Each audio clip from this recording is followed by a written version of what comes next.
Welcome to a moment with Rukwa.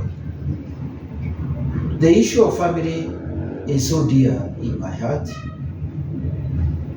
and I always feel a great privilege to share issues about family with you. In the year 2002, I was invited by Methodist Church of Kenya in Meru to go and give a talk to the widows. They were about 100 in number. And in that meeting, which I remember very vividly, though it's many years, the widow challenged me and they asked me, why can't you write something? Why can't you write a book to highlight our plights as widows? Because we are undergoing a lot of problems, but yet the society seemed to keep silent. It is something which has been lingering in my mind, and today I'm happy for those who will have an opportunity, especially the widows who are in that meeting in 2002. Their prayers have been answered. Today, the book on widows has come out of the printing press. The title of the book is The Widow's World of Resilience and Hope. It's a book which I made sure it will not be voluminous, because the widows have got a lot of challenges, and I've also made sure that it is my cheapest book which I have so far written out of the 49 titles. This is the cheapest, and I am very sure it will still remain to be my cheapest because of the trying to capture as many audience as possible, especially in the world of the widow, the forgotten class, the forgotten statistics. Now, if in every society the widows are forgotten, actually I'll call them in one of my book, in this book, I call them the forgotten statistics.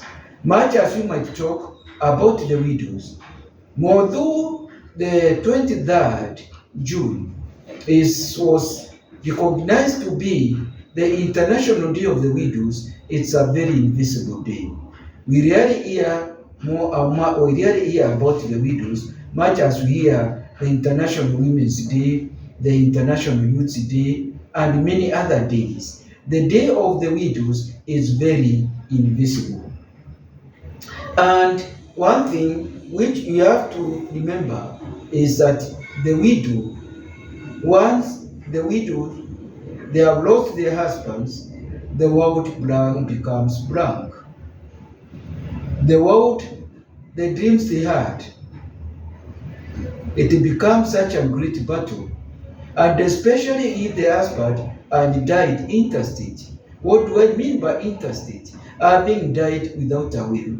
So the women, the widows, they have to grapple with a lot of problems. And we have also to remember, internationally or the world over, the widows are more than the widower.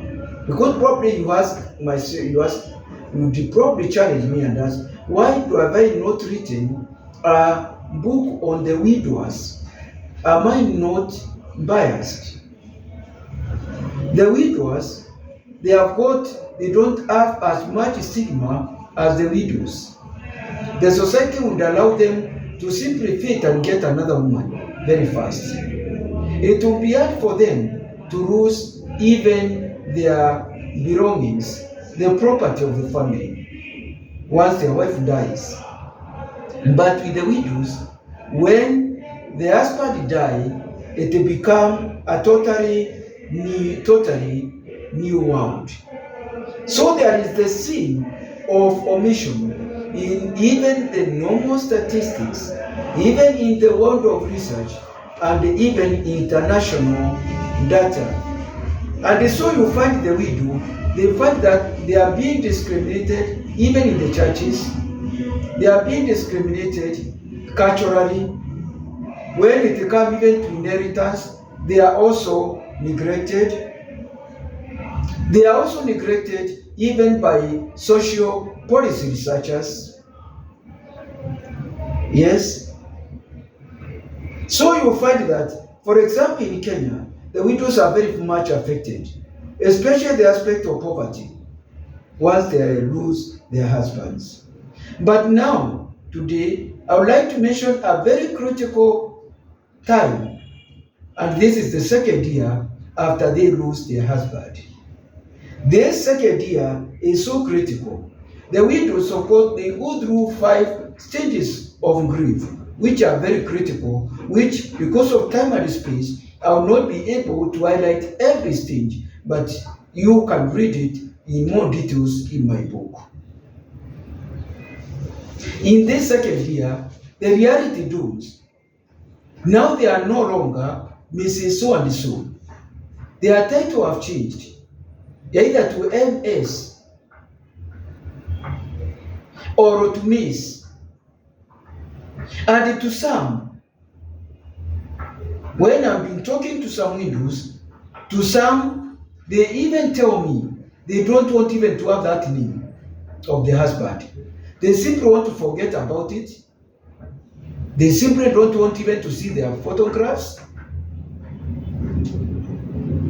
And they simply want to revert to the name of their father, or rather to the maiden name. So there is the aspect of identity.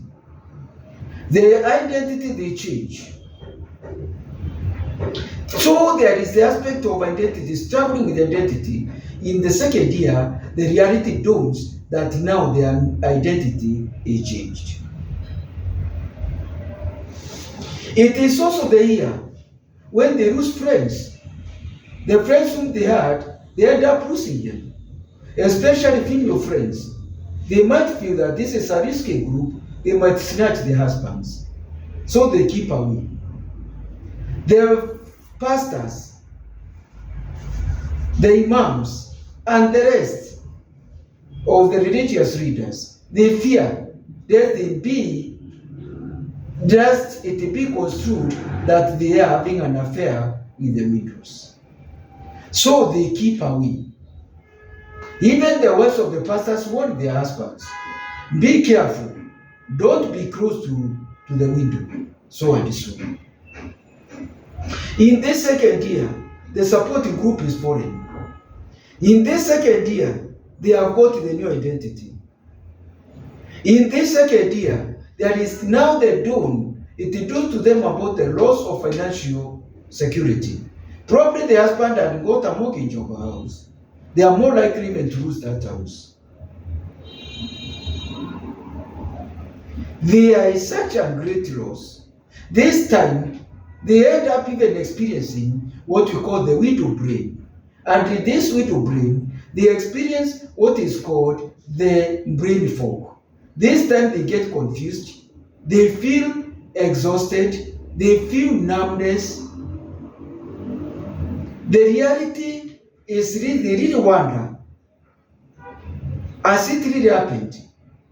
They seem as if they are denying if their husband had died. They end up forgetting even very obvious things. They end up being very sad. Numbness.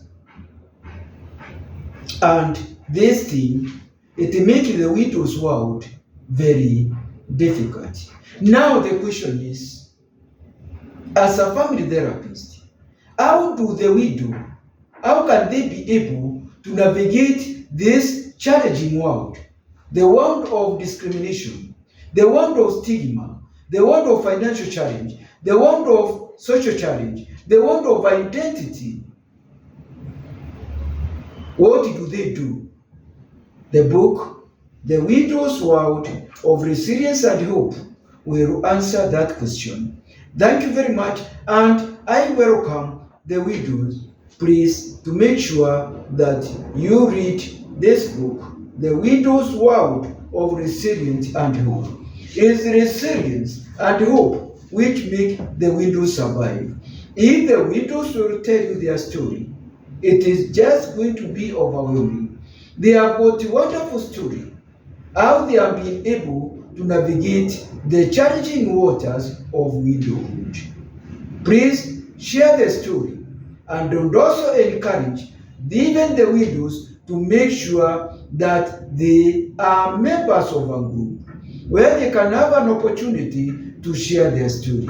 Because those story, it will make the others become encouraged, that they don't lose hope, and they also don't become disparate, that there is still a hope even though they have lost their beloved husbands. They will be able to navigate the world where they are the father, the mother, and their children will end up living a successful life, or they will end up succeeding in this society. Thank you very much. But remember, it's possible. You cannot say you cannot be a widow. Probably today, your husband is there. You may be very proud. You may be despising the widows, but tomorrow, do you know what might happen? Anything can happen. Thank you. Have a great day. And for those who might not have subscribed, with a moment with Rokwaro, I would encourage you to do so, so that you keep on benefiting from this. Thank you.